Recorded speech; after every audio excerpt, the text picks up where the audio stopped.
900 paintings, 900 landscapes that seem to pulse, skies that seem to breathe, faces that hold secrets you will never quite be able to name.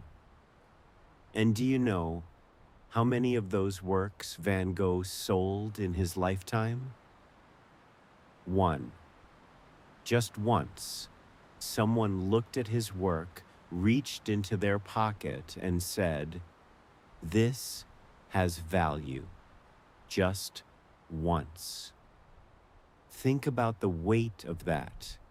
A man who spent 10 years giving everything he had to the canvas, who slept poorly, ate little, wrote desperate letters to his brother begging for money to buy paint, who believed with an almost frightening intensity that what he was doing mattered. And the world, while he was alive, barely responded. The work he managed to sell was not even the one he loved most. It is called The Red Vineyard. And the story behind that painting is stranger, more human, and more unsettling than anything you might imagine. Before talking about everything surrounding this painting, we need to stop and look at it. Really look at it. Because the Red Vineyard is not a painting you understand at a glance. It is a painting that reveals itself in layers. And each layer you discover changes a little the way you see the others. The canvas measures 73 centimeters by 92. It is not large, but when you stand in front of it, it feels bigger than it is. That is not a coincidence. It is construction. The first element that jumps out is the color, the red. It is not a decorative red, not the gentle red of a rose or a soft sunset. It is a loaded red, almost violent, that Van Gogh described in a letter to his sister as being all red like wine. The vines are not suggested. They are burning, and that red does not exist alone. It pulses against the yellow of the sun on the horizon, against the orange of the descending sky, against the dark blue beginning to appear at the top of the canvas. These are colors that should not work together on paper. On the canvas, they create a tension that is almost physical. You feel it before you can name it. Now bring your eyes down to the workers. They are bent over the earth. They are figures, not portraits. Van Gogh did not want distinct faces, did not want individuality. He wanted movement, presence, weight, the gesture of people who work with their bodies, who know the land in a way that has nothing poetic about it when you are inside it. These workers are not in a beautiful painting about the countryside. They are in an honest painting about effort, about what it costs to harvest something you planted. The brush strokes that form these bodies are short, dense, layered. Van Gogh did not soften the outlines. He pushed the paint against the canvas with a force that is still visible today. You can see the texture of his work as much as the texture of the field he portrayed. That is intentional. The way he painted is inseparable from what he painted. On the horizon, the sun, not the golden, majestic sun of classical painting. It is a yellow mark, almost raw, that seems to be swallowed by the red around it. It does not dominate the scene. It resists. There is a silent struggle between that yellow and the red of the vines, and you are not quite sure who is winning. And then there is the figure in the foreground, a woman with a hat, standing still. She is not working. She is watching, or perhaps simply existing in that space, without a clear function within the scene. While everything around her is movement and effort and conflicting color, she is pause. She is the only point of stillness in the entire composition. Some scholars say she represents the artist's own gaze within the scene, the consciousness that observes the chaos without intervening. Others say she is simply a figure he saw in that field on an afternoon in November, and that stayed in his memory along with everything else. Van Gogh did not explain. In the lower right corner of the canvas, there is a reflection of water, a canal or a puddle between the fields that captures the light of the sky. It is a small detail, almost hidden, but it does something important in the composition. It opens a space to breathe within so much intensity, a moment where the sky appears from below, where light finds a place to rest without being consumed by the red around it. It is the only quiet place in the entire painting. And that also feels like a choice. Conscious or not, Van Gogh placed there a point of silence, a place where the eye can rest before returning to what is burning around it. The composition as a whole has a diagonality that is not obvious at first glance. The field is not flat. It advances toward the viewer with a subtle incline that creates depth without using the traditional tools of classical perspective. Van Gogh was moving further and further away from the rules he had learned. He did not want to represent the field as it was geometrically. He wanted to represent how it felt when you were standing inside it. That distinction is everything. Because the Red Vineyard is not a visual document of a place.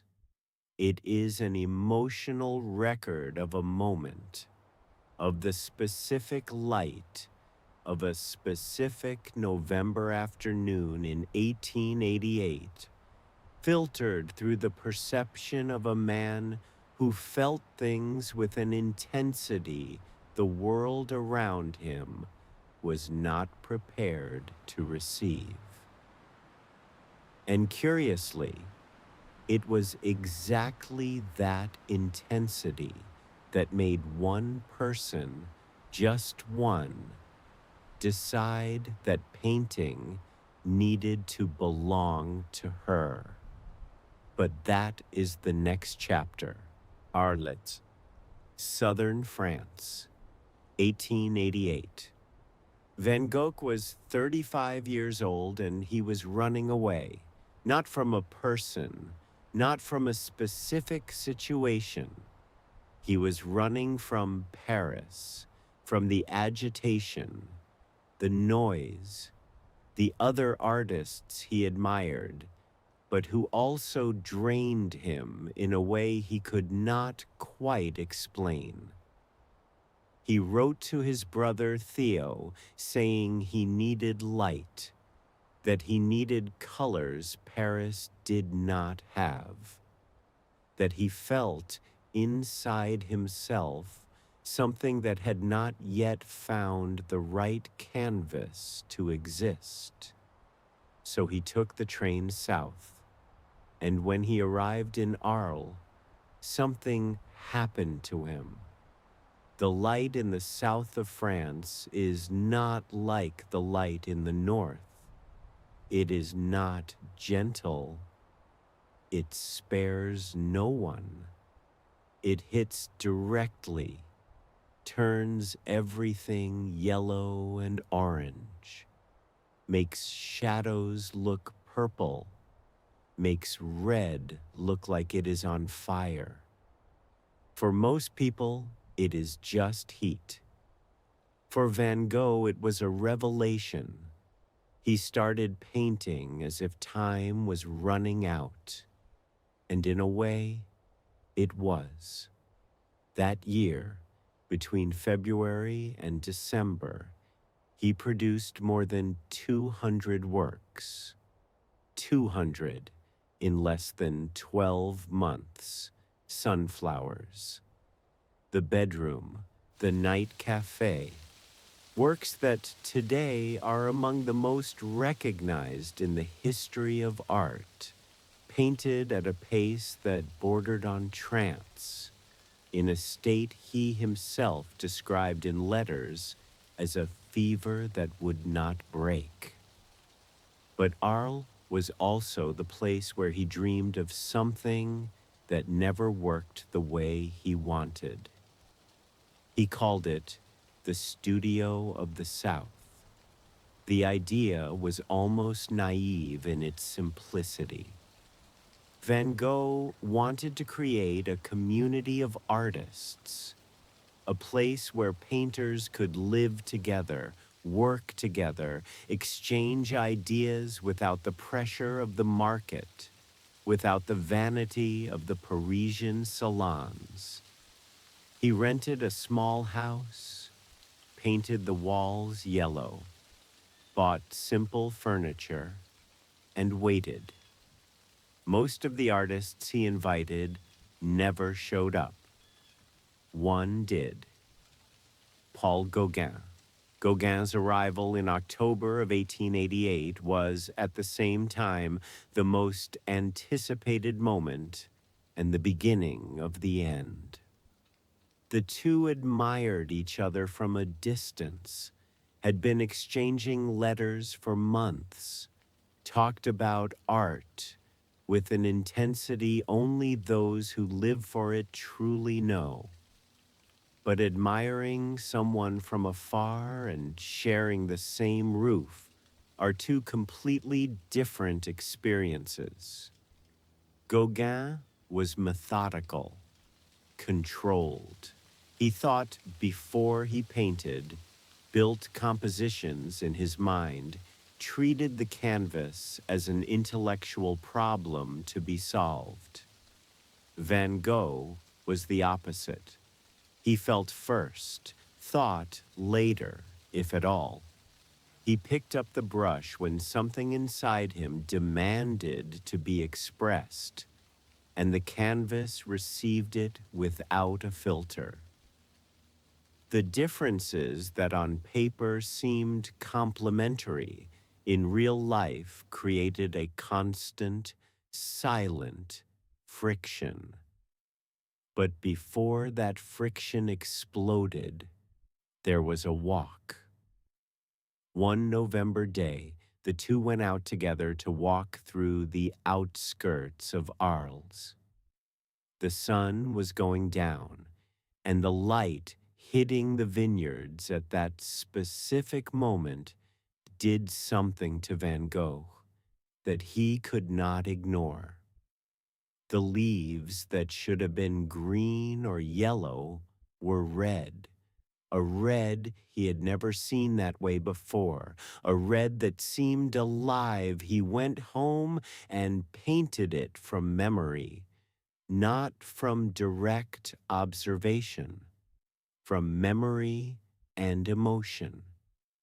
What he had felt in that field, that impossible light, those workers bent over the earth, that sky that seemed to be catching fire, all of it went onto the canvas with an urgency that only he knew the source of. The Red Vineyard was finished in November of 1888. Van Gogh leaned it against the studio wall and kept painting other things. For him, a finished work was a work that already belonged to the past. What mattered was always what was still to come. But what came next was not what he expected. Weeks after that walk, after that canvas, the time with Gauguin reached its breaking point. What happened that December night in 1888 is one of the most told and most misunderstood stories in the history of art. Van Gogh, in the grip of a crisis that no one around him could quite name, cut off part of his own ear. Gauguin left the next day and never came back. The Studio of the South ended before it truly began. The community Van Gogh had dreamed of never really existed. And he, who had arrived in Arles full of light and plans, was committed months later to an asylum in Saint-Rémy, a few hours away. The Red Vineyard stayed behind. No one had asked about it. No one had offered anything for it. It was one more canvas among the hundreds Van Gogh had produced in that impossible year, stored alongside everything else, waiting for something he had probably already stopped waiting for. Recognition. That recognition would come, but not in the way he imagined. Not from the market, not from critics, not from the wealthy collectors who frequented the Parisian salons. It would come from a woman, a painter, Belgian, with eyes that could see what most people could not yet. Her name was Anna Gogh. It is not a name that appears in art history books as often as it should. She has no museums bearing her name on the facade, no works that stop crowds, no space in the collective imagination the way Van Gogh does. But without her, the only sale Van Gogh ever made in his lifetime simply would not have happened. And that says something about her worth pausing to understand. Anna was born in 1848 in Belgium into a family that had money and had taste. Her brother, Eugène Bosch, was a painter and close friend of Van Gogh. The two had met in Arles during that same period in 1888, and Van Gogh painted a portrait of Eugène that today hangs in the Musée d'Orsay in Paris, a portrait he described in letters as being the work of a poet, with a background of stars and deep night. So Anna was not a stranger to Van Gogh's world. She came to him through a path that already existed. But what set her apart from most people around him was something simple and rare at the same time. She could see, not in the physical sense, in the real sense. She looked at a canvas and understood what was happening there before needing anyone to explain it. She had what critics sometimes call a trained eye, but which in practice is something harder to name. It is the ability to feel the value of something before the market decides that thing has value. Anna was a member of the group Les Ventes, Les Ventes in French, an association of 20 Belgian artists founded in 1883 in Brussels with a goal that was simple and revolutionary at the same time: to exhibit art that the official salons refused, to make space for what was new, for what was uncomfortable, for what did not yet have a name or a category. They exhibited Seurat before the world knew what pointillism was. They exhibited Cézanne when Paris still turned its nose up at him. They exhibited Toulouse-Lautrec, Signac, Gauguin himself. In January of 1890, they exhibited Van Gogh. It was the first time Van Gogh participated in a real exhibition, not an informal show among friends, an exhibition with a catalog, with a public, with critics present. He sent 6 works from Saint-Rémy, from inside the asylum where he was committed. 6 carefully chosen canvases. Among them, the Red Vineyard. The reception was mixed. There was one critic in particular who wrote about Van Gogh's works with a disdain that today seems almost comical, but which at the time had the power to close doors. He called the paintings delirious, excessive, the works of someone who clearly had no control over his own craft. What he did not understand, and what Anna Gogh understood immediately, is that what he called a lack of control was exactly what made Van Gogh's works impossible to ignore. The intensity was not a flaw. It was the entire work.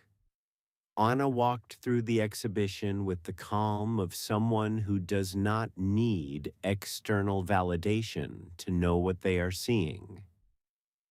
And when she came to stand before the Red Vineyard, she stopped. We do not know how long she stood there. There is no record of that. But we know what came next. She sought out the person responsible for the sale, asked the price, and paid 400 Belgian francs for the canvas. 400 francs. Roughly equivalent to a few weeks' wages for a common worker at the time.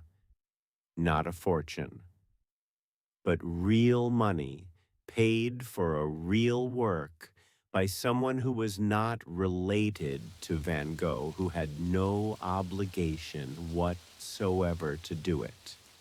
It was pure recognition. The news reached Van Gogh through Theo. He wrote telling him the canvas had been sold, that there was money, that someone had chosen that work from everything on display and had decided it deserved a place in their collection. Van Gogh responded with a restraint that says a great deal about him. He did not celebrate extravagantly. He mentioned the sale, said it was good news, and continued talking about the works he was painting at that moment, about the colors he was trying to capture, about what still needed to be done. As if a sale, even being the only one of his entire life, was not capable of stopping what was happening inside him. And perhaps it was not, because Van Gogh did not paint to sell. That is not a pretty phrase for a greeting card. It is a fact documented in hundreds of letters, in choices he made repeatedly against his own financial interest, in works he produced even when he had no money to buy new paint. He painted because he could not stop painting. And Anna Boch, by buying that canvas for 400 francs, was not merely acquiring a work of art. She was saying, perhaps without fully realizing the weight of that gesture, that what that man was doing mattered, that it was worth something, that there were eyes in the world capable of seeing what he saw. January of 1890. Van Gogh is in Saint-Rémy, committed to the Saint Paul de Moselle Asylum for nearly a year. The room has a barred window. The garden he is allowed to use has high walls. He has permission to paint as long as he does not go out alone, as long as someone is nearby, as long as the crises do not return. The crises always returned. No one knew exactly what he had. The doctors of the time used vague words: epilepsy, nervous disorder, acute agitation, words that described symptoms but did not touch what was really happening. Today, scholars still debate the correct diagnosis: bipolar disorder, schizophrenia, lead poisoning from the paints. Each theory has evidence. None has absolute certainty. What is certain is what the letters show. Van Gogh wrote to Theo with an almost obsessive regularity. Hundreds of letters over the years, open windows into a mind that functioned in a way the world around it did not quite know how to receive. In those letters, he described the episodes of crisis with a disturbing lucidity, as if one part of him could observe what another part was suffering and record it with a precision that the doctors themselves did not have. And between the crises, he painted the asylum garden, the wheat fields visible through the barred window, the cypress trees he described in a letter as being as beautiful as an Egyptian obelisk. The starry night came from that same room, that same window, those same bars. When the news of the sale arrived, Van Gogh was in that place, physically confined, mentally exhausted between one crisis and the next, and at the same time producing works that decades later would sell for tens of millions of dollars. Theo wrote telling him about Anna Boch, about the 400 francs, about the red vineyard having found a home. And he added something important: that there was an artist named Henri de Toulouse-Lautrec who had become so outraged by the negative comments about Van Gogh's works at a dinner that he had nearly come to a physical confrontation with the critic who had attacked them. Toulouse-Lautrec defending Van Gogh at a dinner in Paris, while Van Gogh was committed to an asylum in the south of France. There is something in that image that is simultaneously beautiful and devastating. Beautiful because it shows there were people who could see, that the work was reaching eyes that knew what to do with it. Devastating because it was too late. Not in the sense that he did not know. He did. Theo told him everything. Van Gogh received that nascent recognition and processed it with that characteristic restraint, that ability to not let himself be destroyed by euphoria in the same way he did not let himself be completely destroyed by despair. But too late in the sense that the life that recognition could have transformed was coming to an end. In February of 1890, Van Gogh read the first long, serious, and enthusiastic piece of criticism anyone had ever written about his work. Written by G. Albert Aurier, it called Van Gogh a genius. It used words like visionary, singular, inevitable. Van Gogh read it and wrote back expressing gratitude, but asking that in the future, the most generous words be directed toward Gauguin, who deserved them more than he did. He was a man who had spent so much time without recognition that when it arrived, he did not quite know where to put it, as if there were a place inside him built to carry the weight of invisibility, and that place did not know what to do with the opposite. In May of 1890, he left the asylum. Theo had arranged a place in Auvers-sur-Oise, a small town north of Paris, under the care of a doctor named Paul Gachet. The idea was for Van Gogh to be closer to family. Theo and his wife Jo had had a child months earlier, a child they named Vincent Willem in honor of the brother. Van Gogh arrived in Auvers in May. In the 2 months that followed, he painted 70 works. 70 works in 69 days. Wheat fields, churches, portraits, gardens.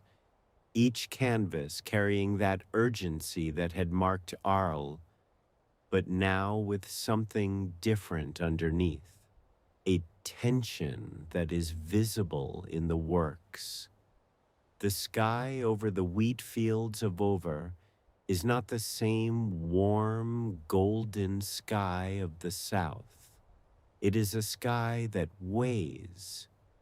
In July of 1890, on a Sunday afternoon, Van Gogh went out to paint in the fields. He returned to the boarding house with a wound in his chest. He said he had tried to end his life. Theo arrived the next day and stayed by his side. The two talked. Van Gogh said, in one of the last documented phrases he ever spoke, that the sadness would last forever. He died 2 days later. He was 37 years old. The red vineyard was at Anna Boch's home in Brussels.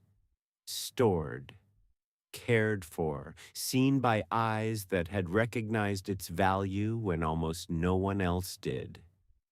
And the man who had painted it from memory after a walk with a friend on an afternoon in November was no longer here to know what would come next.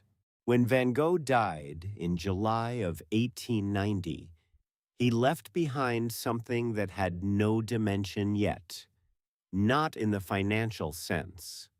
He left hundreds of canvases, thousands of drawings, and a brother who had spent years of his own life believing in him when the world did not. Theo van Gogh survived his brother by 6 months. 6 months. He died in January of 1891 at 33 years old. He had financed Van Gogh for years, sent money every month, managed the works, tried to sell them, written hundreds of letters, stood by his brother in the hardest moments. When Vincent left, something in Theo went with him. What happened to the works after that begins with a woman most people have never heard of. Johanna van Gogh Bonger, Theo's wife. When Theo died, Johanna was 28 years old with a small child in her arms and the responsibility of hundreds of canvases that no one wanted to buy. She was not from the art world. She was the daughter of an insurance broker from Amsterdam, had read widely, had developed a sensibility that prepared her for what was to come, but which she herself probably did not know she had until she needed to use it. She could have sold the works for whatever she could get, could have donated them, could have stored them and forgotten about them. No one would have blamed her. She was a young widow with a child to raise and an entire world of responsibilities she had not chosen. Instead, she decided the world needed to know Vincent van Gogh. Johanna spent the following years organizing the works, cataloging the letters, writing to museums and galleries, lending canvases to exhibitions. She translated Van Gogh's letters into English. She wrote a biographical introduction that is still considered one of the most important documents for understanding who Van Gogh was as a person and as an artist. She transformed a disorganized archive into a coherent collection, and a coherent collection into a story the world could embrace. Without Johanna, Van Gogh might have been a footnote, a mention in specialized books, a name scholars knew but that the general public would never have encountered. Van Gogh's posthumous recognition was not automatic. It was not inevitable. It was built, brick by brick, by a woman who decided that it mattered. Meanwhile, the red vineyard remained at Anna Boch's home. Anna lived until 1936, 46 years after having bought that canvas for 400 francs. All that time, she kept painting, kept collecting, kept being exactly the kind of person who had stopped before that work and decided it deserved to belong to someone who would truly see it. When she died, her collection went to auction. The Red Vineyard was purchased by a Russian collector named Ivan Morozov, one of the great patrons of European art in the early 20th century, a man who had built in Moscow a private collection that included Matisse, Picasso, and Cézanne. He took the canvas to Moscow, and Moscow is where it remains today. After the Russian Revolution of 1917, the private collections of the great patrons were nationalized by the Soviet government. Morozov's works were incorporated into the state's holdings. The Red Vineyard ended up at the Pushkin Museum of Fine Arts, where it remains as one of the most important pieces in the collection. It traveled a path Van Gogh could never have imagined. From a field in Arles, painted from memory on an afternoon in November, to an exhibition in Brussels, to the home of a Belgian painter, to the hands of a Russian collector, to the corridors of a state museum in Moscow. A journey of more than 100 years, crossing wars, revolutions, and confiscated fortunes. And throughout that entire journey, the canvas remained the same, exactly as he left it. You can go to Moscow, walk into the Pushkin Museum, and stand in front of it. You can see the brush strokes Van Gogh's hand made in November of 1888. Feel the texture of the paint he chose, the density of the red he mixed, the construction of each layer he built up until what was in his memory and his feeling found a form he considered enough. And you will realize, standing before it, that there is something in that canvas that has not yet finished saying what it has to say, as if it were still waiting for the right eyes, the same way it waited for Anna Boch's eyes on an afternoon in January of 1890 in Brussels. The market and the real value of something rarely arrive at the same place at the same time. Recognition can take decades, and there are people like Anna Boch who possess the rare ability to see before seeing is easy. That ability is one of the most silent and most powerful forms of generosity that exists. There is a question that hangs over all of this, a question no one asks directly, but that is present in every detail of this story, in every letter Van Gogh wrote, in every canvas he produced, without knowing if anyone would ever stop in front of it. Why did he keep going? That is not a rhetorical question. It is genuine.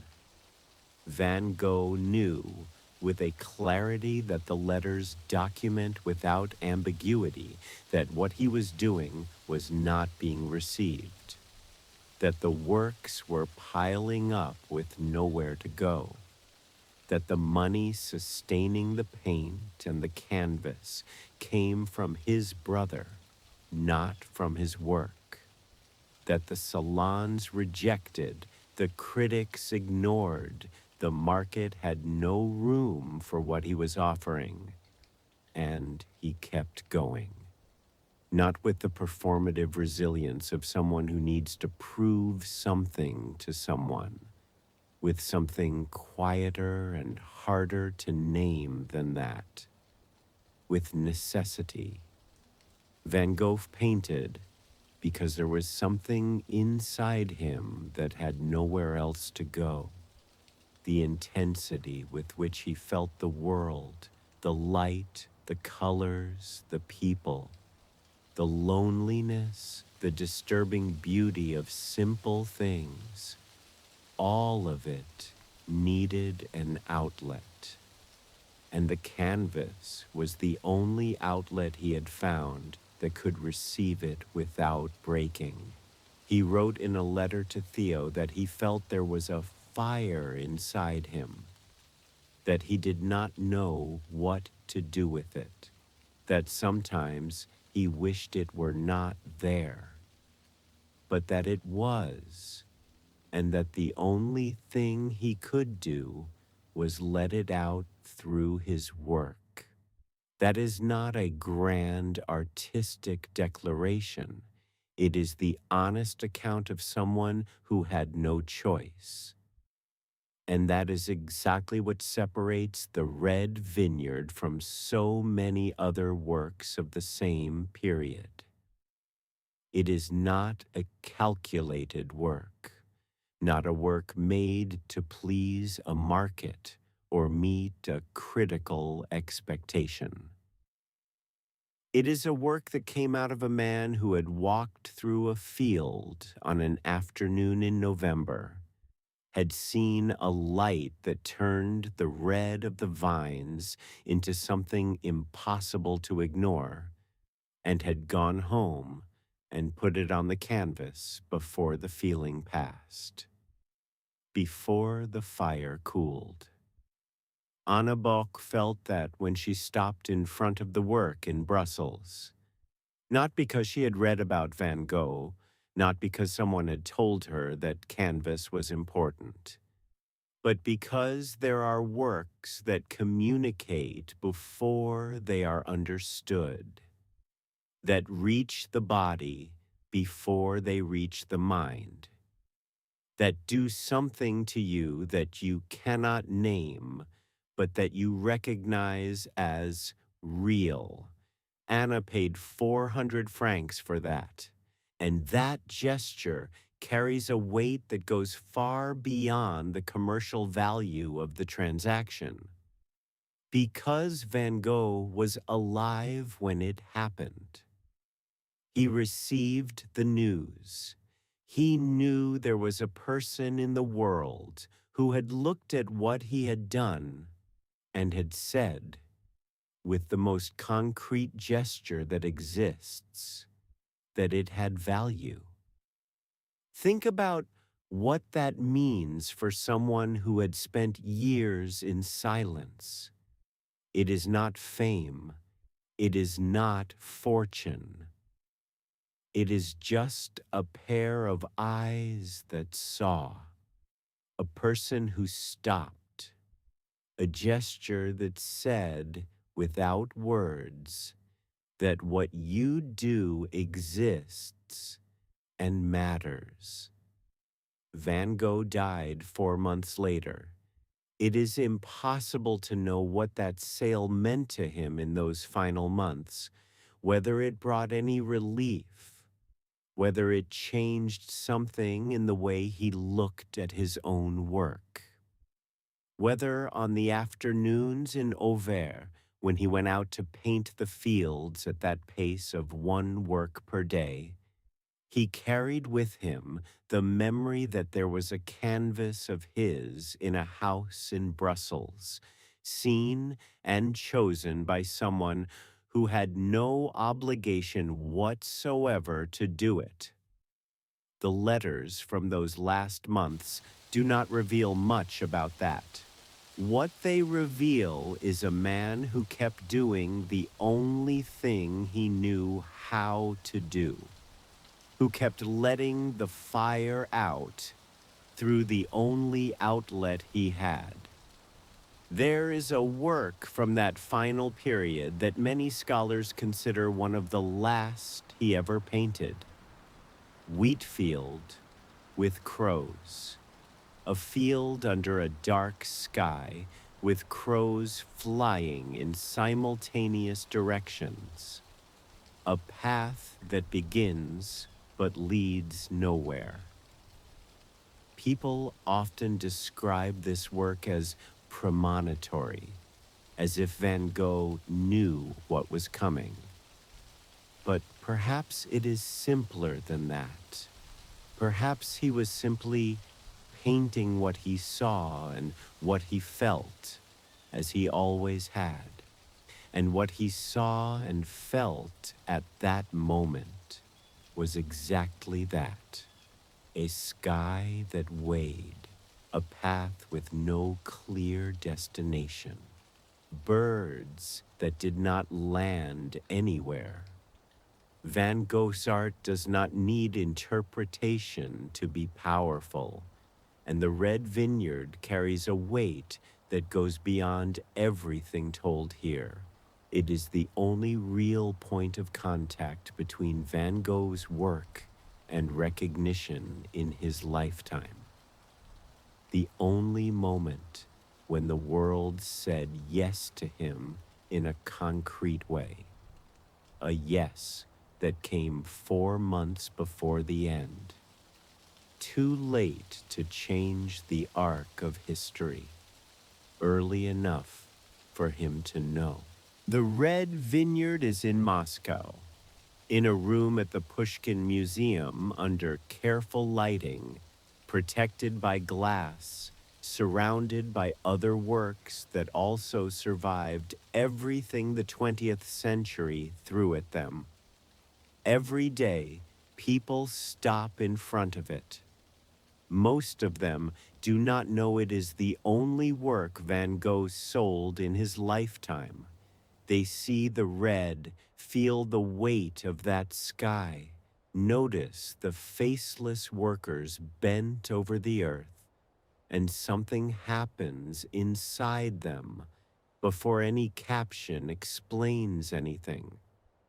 That is what he wanted, not the fame, not the auction records in the tens of millions, not his face printed on mugs and posters all over the world.